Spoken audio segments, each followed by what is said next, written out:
Hi student, GIT के online class में आप लोग का स्वागत है।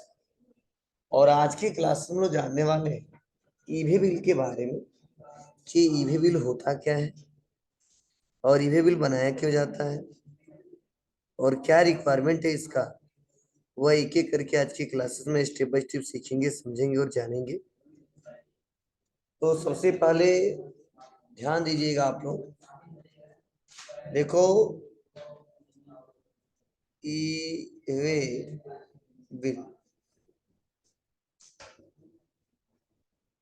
जब भी आपके सामने ईवे बिल नाम आ गया तो समझ जाना ईवे बिल का मतलब होता है इलेक्ट्रॉनिक। क्या होता है जी, ठीक है। अब इसका यूज क्या है यह समझने की जरूरत है, कहाँ पे इसका प्रयोग किया जाता है। तो देखो, ईवे बिल जो बनता है ना, वो ऑनलाइन बनता है। क्या बनता है? ऑनलाइन। और इसके लिए एक अलग ही पोर्टल दिया है, इसके लिए अलग ही एक साइट दिया है और उसी साइट्स के सहारे हम सारा काम करेंगे। अब सवाल यह कि सर ऑनलाइन बनता है, साइट्स भी दिया है, लेकिन क्यों बनाया जाता है? तो देखो, इलेक्ट्रॉनिक बिल बनाने का क्या रिक्वायरमेंट है यह समझने की कोशिश करो। बताया जाता है कि जब कोई बिजनेस, कोई व्यापारी किसी अदर बिजनेस व्यापारी किसी पर्सन से कोई माल बेचता है, सेल करता है, और उस समय वह माल जो बेच रहा है वह 50,000 से ज्यादा है, और वह सामान किसी ट्रांसपोर्ट के सहारे जा रहा है, ट्रांसपोर्ट मतलब गाड़ी के सहारे, ठीक है, एक जगह से दूसरे जगह, मीन्स पडरौना से मान लो लखनऊ। तो ऐसे कंडीशन में ईवे बिल अनिवार्य रूप से बनाना पड़ता है। मीन्स जब हम लोग सेल करते हैं और उस बिल का अमाउंट 50,000 से ज्यादा होता है या 50,000 तक रहता है, और वह एक स्थान से दूसरे स्थान पे किसी गाड़ी के द्वारा वो सामान लेके जाया जाता है या भिजवाते हैं, उसके लिए ईवे बिल बहुत ही जरूरी होता है। अगर ये ईवे बिल जनरेट ना करें तो दिक्कत क्या है, वो चलिए एक एक करके स्टेप बाय स्टेप समझते हैं, जानते हैं। और इतना समय आया ना कि ईवे बिल क्यों जरूरी है, ध्यान देना। ईवे बिल के लिए रूल बनाया गया है कि जब भी 50,000 से ज्यादा ट्रांजैक्शन होगा और वह सामान किसी गाड़ी के माध्यम से एक जगह से दूसरी जगह लेके जाया जाएगा, तो उसके लिए यह अनिवार्य है कि उसको ईवे बिल बनाना पड़ेगा। अब नहीं बनाता है या बनाता क्यों है, समझिए। होता क्या है, जब यह व्यापारी इस सामान को भेजवाएगा ट्रांसपोर्टर के सहारे, तो रास्ते में इस कस्टमर के पास, तो रास्ते में बहुत सारी सेल टैक्स वाले मिल जाएंगे और उस गाड़ी को रुकवा देंगे, और रुकवाने बाद चेक करेंगे कि इसका पक्का बिल है कि नहीं है आपके पास, ठीक है। तो पहले वही बिल कंप्यूटर से निकलता तो लोग दे देते थे, लेकिन अब बोला गया है उस गाड़ी में, जिस गाड़ी में माल लाद के जा रहा है, अगर 49,000 तक है तो भी कोई दिक्कत नहीं है, लेकिन वही अगर 50 से ज्यादा या 50 तक का उस गाड़ी में माल लादा गया है और उसको एक जगह से दूसरी जगह लेके जाया जाता है, तो उसके लिए सेल टैक्स वाला वहीं पे रोक देगा और वहां पे आपको रिकॉर्ड देना पड़ेगा। तो उससे बचने के लिए हमको ईवे बिल जनरेट करना होता है। अब कहोगे सर कैसे पता चल जाता उसको कि 85,000 का गाड़ी में माल लादा है? ध्यान देना, यह ऑनलाइन लोग बिल बनाते हैं, और जब ऑनलाइन में गलत इंफॉर्मेशन देंगे 50 की जगह 40 या 50 की जगह 60, तो आगे चल के उनका टैक्स अमाउंट भी घटता और बढ़ता रहेगा और आगे चल के उनको दिक्कत हो सकती है। इसीलिए मैक्सिमम लोग क्या करते हैं, अब गलतियां बहुत कम करते हैं। आज भी हो रहा है, पहले होता क्या था, गाड़ी में लदा है, उस ट्रांसपोर्ट से जा रहा है, गाड़ी में लगा है 2 लाख रुपए का माल और बिल बन जाता था 1 लाख रुपए का, और जो खरीदता था वह दोनों के बीच बातें हो जाती थी। कि बाबू हम 1 लाख रुपए दिखाएंगे, भले हम 2 लाख रुपए का बेच रहे हैं, कुछ आपको फायदा हो जाएगा, कुछ हमको फायदा हो जाएगा, ठीक है। वो सामान आपके घर चला जाएगा, आपके दुकान में चला जाएगा। लेकिन पहले चेक नहीं करते थे लोग, चेक भी करते थे बिल वाइज मिलाते रह जाते थे, दिक्कत होती थी। इस बार अगर ऐसा है तो ईबे बिल जरूरी है, नहीं तो पकड़े जाओगे तो आपका दुकान भी बंद होगा, जेल भी जाओगे और आपको जुर्माना भी देना पड़ेगा। कब से? जब से हमारे भारत में जीएसटी लागू हुआ है तब से। यह जरूरी है, बिना इसका काम चलने वाला नहीं। अब सवाल यह कि सर यह जो है ईवे बिल, यह कौन कौन लोग जनरेट कर सकते, किसको किसको अधिकार दिया गया है? तो ध्यान देना, जो व्यापारी बेचता है मीन्स के, आज जो खरीदता है मीन्स पीके, और जो लेके जाता है आर के। ध्यान देना, बोला गया है कि जो बेच रहा है उसी को ईबे बिल जनरेट करना होता है, रूल तो यही बनाया गया। लेकिन होता क्या है, कई बार इस व्यापारी के पास टाइम ही नहीं है, इतना बिजी इंसान है यह, इतना बड़ा व्यापार है इसका कि इसके पास इतना टाइम नहीं है कि यह ईबे बिल जनरेट करे। माल बेच दिया, ठीक है, और वो कह रहा है कि इसके बाद से मेरे पास इतना टाइम नहीं, बस बेच दिया, बिल बना के दे दिया। तो होता क्या, जब इनके पास टाइम नहीं रहता है तो उसको शिफ्ट किया जा सकता है, मतलब अनिवार्य रूप से बनाना पड़ेगा।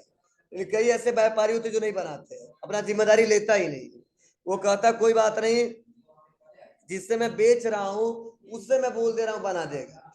तो क्या करता है, बेचता है और चाहेगा तो जो परचेज किया है, मीन्स परचेज कौन किया,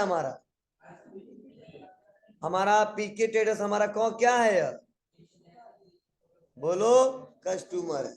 मतलब जो सेल कर रहा है वो भी ईबे बिल बना सकता है, और जो परचेज कर रहा है वो भी बना सकता है। लेकिन इसके पास भी टाइम नहीं है और इसके पास भी टाइम नहीं है, तो बोला गया है कि जो दो व्यापारी खरीद रहे हैं उनके पास टाइम नहीं है, तो बोल दीजिएगा ट्रांसपोर्ट वाला भी ईबे बिल जनरेट कर सकता है। मतलब ये दोनों नहीं बनाते हैं तो जो गाड़ी पे लाद के लेके जा रहा है, वो जिसके पास, वो ड्राइवर के पास वो बिल रहेगा, वो भी ईबे बिल जनरेट कर सकता है, ट्रांसपोर्टर वाला। मतलब यू कह लो, ईबे बिल के लिए तीनों को बोला गया है, जो लेके जा रहा है वो भी जनरेट करेगा, जो पा रहा है वो भी जनरेट करेगा, और जो दे रहा है वो भी जनरेट करेगा। लेकिन सवाल यह कि सर क्या तीनों एक बार करेंगे? नहीं, कोई एक ही करेगा। अगर यह नहीं किए कोई बात नहीं, यह कर देंगे, अगर यह नहीं किए तो यह कर देंगे, अगर यह कर दिए हैं तो यह कतई नहीं करेंगे, क्योंकि डबल एंट्री हो जाएगा और आगे चल के दिक्कत हो सकती है, ठीक है। तो इसीलिए बोला गया है तीनों में से कोई एक कर सकता है। आपस में बतिया लेना कि किसके और टाइम है, कौन जनरेट करेगा, ठीक है। अगर यह मना कर देता है और इसको माल भेजवाना है तो जाहिर सी बात इसको ही बनवाना पड़ेगा, ठीक है। और इसके बाद इतना ज्यादा भीड़ रहता है और सस्ते माल बेचता है और इतना टाइम नहीं है और ये लगता है नहीं फायदा बहुत ज्यादा है, इन्हीं को बनाना पड़ेगा। और दोनों ही बिजी हैं, कुछ पैसा ज्यादा करके कहेगा तू भी बना देना, तुम्हें टेंशन लेना है, बना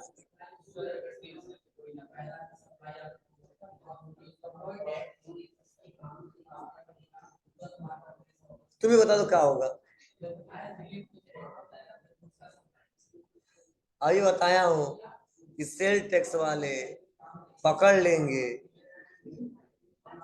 थाने में गाड़ी ले जाएंगे, पीटेंगे भी, ठीक है, उसका जुर्माना भी लगेगा, फाइन भी लगेगा, बहुत कुछ,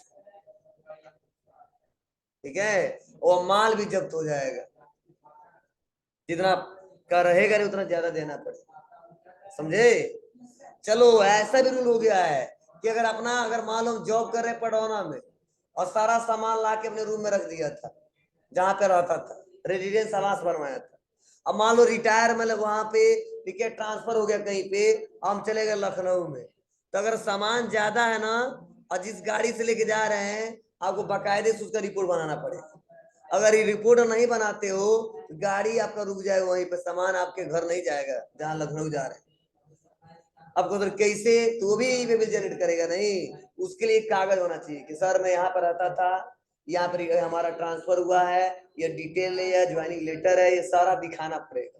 नहीं कहेगा नहीं सामान लेके जा रहा है कहीं से खरीद के और बेचेगा, या इतना ले जा रहा है तो बिल क्यों नहीं इसके पास, समझ जाओ। ठीक है, एक नॉर्मल 2 लाख रुपए का लोग मशीन लेके जा रहे हैं और बहुत दूर लेके जा रहे हैं तो भी लोग बनवा रहे हैं क्या, तो कोई ना कोई बिल बना के रख ले रहे हैं। हाँ खराब है, और खराब है तो क्या है, रीजन दिखाना पड़ रहा है, और बनवा के लिए क्या आ रहे थे, किससे बनवाए थे, वो बिल दिखाना पड़ रहा है, इतना रास्ते में रोक देगा। हम लोग के साथ जल्दी ऐसा होता नहीं, लेकिन हो सकता है कभी भी। ठीक है, हमेशा चालान तो कटता नहीं गाड़ी का, कभी भी पकड़ लेते काट देते हैं सब, वैसे भी है। समझ में आता है आपको, क्लियर है ना, बोलो। तो ये सब दिखते, मतलब क्या, जो टैक्स की चोरी होती थी उसमें थोड़ा सा रुकावट आ गया, कम हो रहा है, लेकिन थोड़ा कम हो रहा है इसके चलते। और फायदा यह होता है कि हम जो बनाएंगे वो 1 महीने पे 3 महीने पे एक बार अपडेट करेंगे ना, और यह है जिस दिन बेचोगे उसी दिन काटना पड़ेगा, समझ रहा ना। और गवर्नमेंट को तुरंत पता चल जाता है कि इनके थ्रू इतना माल भिजवाया जा रहा है, या इतने इनके थ्रू इतना माल मंगवाया जा रहा है, या इनके थ्रू इतना माल लेके जाया जा रहा है। ठीक है, वो ऑप्शन दिया है। ठीक है, तो आप आसानी तरीके से कर सकते हो। हाँ इसका लिमिट होता है, मतलब जितना डिस्टेंस होता है उतना लिमिट होता है। मतलब अगर मान लो पडरौना से गोरखपुर है तो ज्यादा टाइम नहीं देगा, बहुत देगा 24 आवर। अगर मान लो पडरौना से दिल्ली जाता है, ठीक है, तो सोच समझ के मान लो दे देगा 5 दिन 4 दिन, इससे कम तो देगा नहीं। क्योंकि मान लो सामान लेते जाने में क्या है, रात में चलेगा गाड़ी के, मान लो 10 बजे के बाद और इधर 8 बजे तक, दिन भर चलाते नहीं है लोग, देखते हो ट्रक के ट्रक खड़े रहते हैं सब, कहाँ जाता है सब, चाहते तो नहीं लेके चले जाते, नहीं उसका लिमिट है कि यहाँ से इस समय चलेगा, तो रात रात में जाएगा, दिन में सुबह 9 बजे तक जाएगा, तो बहुत जाएगा 2 दिन में पहुंच जाएगा, तब एक्स्ट्रा टाइम दे देंगे 5 दिन, दिक्कत ना हो। अगर मान लो रास्ते में गाड़ी पंचर हो गया, हो जाता है ना, तो 4 घंटा 5 घंटा रुकना पड़ता है। ठीक है, और छोटा मोटरसाइकिल तो है नहीं, धीरे धीरे धकेल के लेके जाओ। ठीक है, वहीं पे रुक जाएंगे जहां पे पंचर हो जाएगा तो। ठीक है, तो दूसरा कोई आएगा फिर से बनाएगा, टाइम लगेगा, इसके लिए मैक्सिमम टाइम दे देते दूरी के हिसाब से, मतलब 15 दिन तक का लिमिट देता है, और जैसा डिस्टेंस होता है उसी हिसाब से देता है।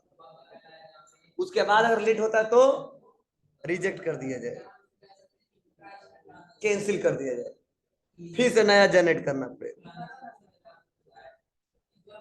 तो मुझे लगता है कि 15 दिन में पता नहीं कहाँ पूरा इंडिया घूम लेंगे,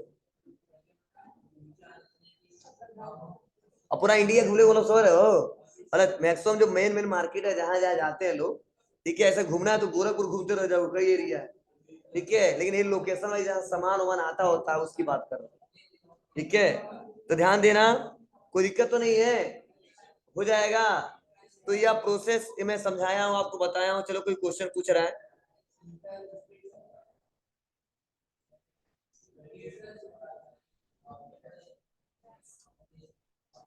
सही से लिखो भाई, समझ में नहीं आ रहा हमको।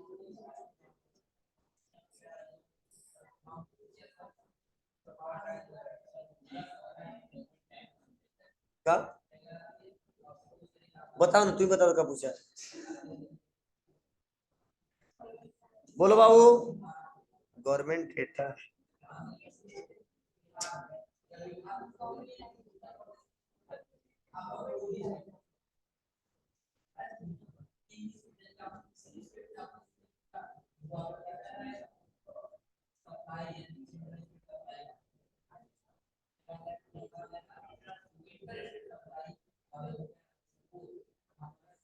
नहीं बाबू, जब पोर्टल पे हम लोग बनाते हैं ना तो उसका लिमिट वहां पे दिया रहता है, गवर्नमेंट नहीं देता है, एक रूल बनाया गया, गवर्नमेंट के थ्रू ही बनाया गया, वहां गवर्नमेंट नहीं कहता इतना है, इसके ईवी बिल लिमिट होते हैं। ठीक है, अलग अलग लोकेशन के हिसाब से, डिस्टेंस के हिसाब से। ठीक है, मतलब 1 महीना पहले लिमिट अलग था, इस समय अगर सर्च करो देखे कितना दिन है ईवी बिल।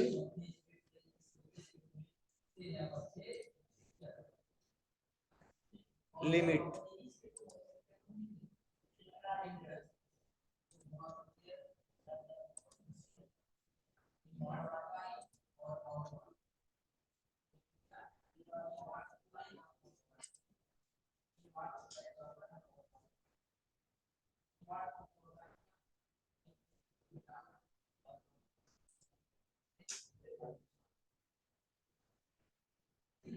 यहाँ पे डेट नहीं बता रहा है, मतलब ज्यादातर मैक्सिमम ज्यादा 15 दिन रहता है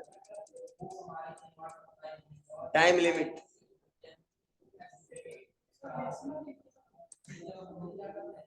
देखो 2074 दिया है, 72, इसी के हिसाब से मिनिमम ज्यादातर यही आता है, तो किलोमीटर के हिसाब से रहता है यार। देखो इसका देखो क्या बता रहा है, 400 किलोमीटर का बता रहा है क्या।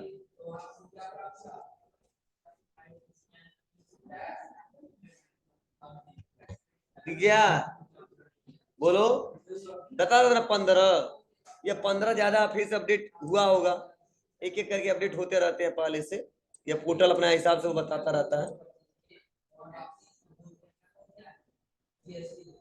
देखो 15 बता रहा है, 100 किलोमीटर रहेगा तो एक दिन, 100 से 300 3 दिन, 3 से 5 5 डे, ये सब बता रहा है। तो इसका लिमिट बनाया गया है, मतलब मैक्सिमम देखो 15 दिन, उससे बाद से फिर से हमको क्या करना पड़ेगा, बनाना पड़ेगा। कैसे बनेगा वो मैं आपको एक एक करके स्टेप बाय स्टेप बताऊंगा, समझाऊंगा, ध्यान से सुनिएगा समझिएगा।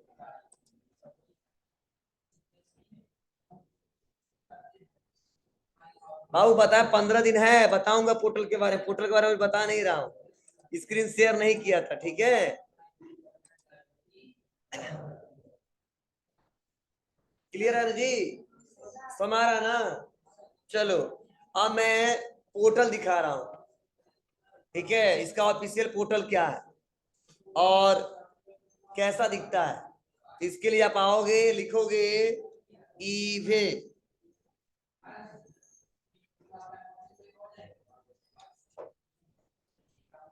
विल,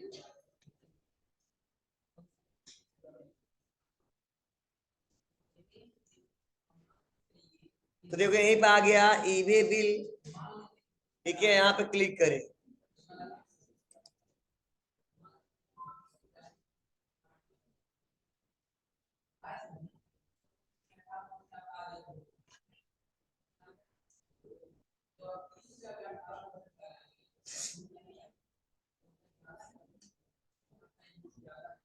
ये साइट किसी कारणवश चल नहीं रहा, यही है ईवे बिल gst.government.in।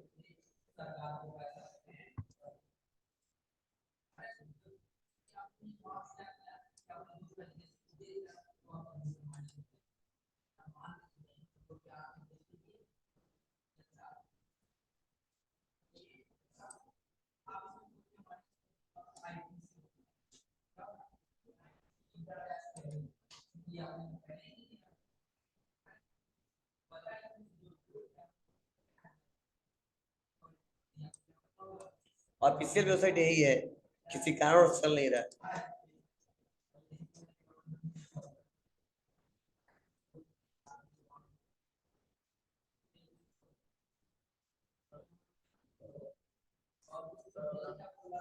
हाँ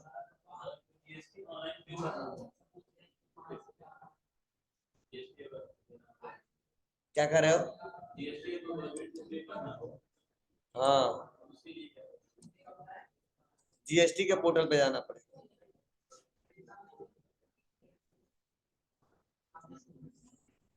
चलिए ध्यान दीजिए, यहाँ पे गुड्स एंड सर्विस टैक्स आया, ये जीएसटी का ऑफिशियल पोर्टल, इस पे हमको नहीं करना है, ईवे बिल पे आना।